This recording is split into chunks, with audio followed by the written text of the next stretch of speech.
of God's calling is founded on the pains of rejection. తృణీకరించబడ్డావా? భార్యగా తృణీకరించబడ్డావా? భర్తగా తృణీకరించబడ్డావా? బంధాలు తృణీకరించబడ్డావా? వృత్తిలో తృణీకరించబడ్డావా? వివాహంలో తృణీకరించబడ్డావా?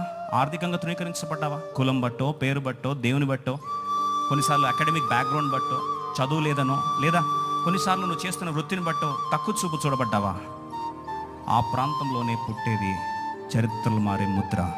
అదే గొర్రెల కాపరి వాడుతున్న కర్ర.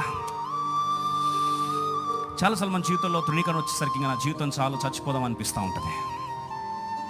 ఒక్క నో వస్తే ఇంక అయిపోయింది. నో వచ్చిందంటే వెంటనే చున్ని ఎక్కడుంది, పురుగుల మంది ఎక్కడుంది, ఏది చిన్న నోకే, చిన్న రిజెక్షన్కే ఇంకా నా వల్ల కాదండి చచ్చిపోతే బెటర్, డైరెక్ట్